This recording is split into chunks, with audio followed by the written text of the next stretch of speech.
नीलम गोरे लक्षवेधी लावायला आणि उमेदवारीसाठी पैसे घेतात. मर्सिडीजवरून झालेल्या आरोपांना प्रत्युत्तर देताना राऊतांचा सनसनाटी आरोप.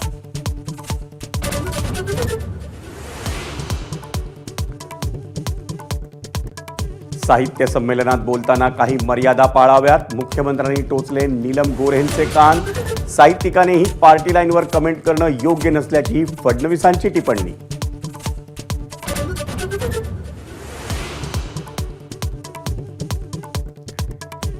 एकनाथ शिंदेंच्या ठाण्यात मंत्री गणेश नाईकांचा जनता दरबार. तर दरबारी राजकारण म्हणत शिंदेंच्या शिवसेनेचा नाईकांवर हल्लाबोल.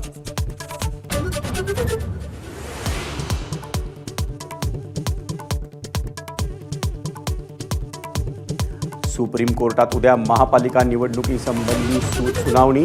3 वर्षांपासून रखडलेल्या मनपा आणि जिल्हा परिषदेच्या निवडणुकांचा मार्ग मोकळा होण्याची शक्यता.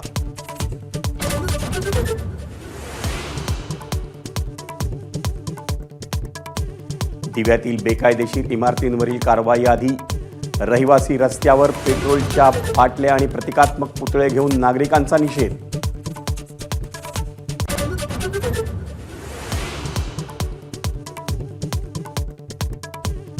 पुढील 2 दिवसात मुंबई ठाण्यासह कोकणातही उष्णतेची लाट येणार.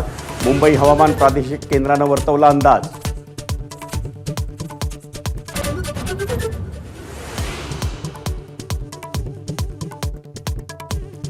कडक उन्हामुळे मुंबईकरांचा पाणीसाठा निम्म्यावर. वाढत्या उष्णतेमुळे मुंबईला पाणी पुरवठा करणाऱ्या धरणांमधील पाण्याचं बाष्पीकरण.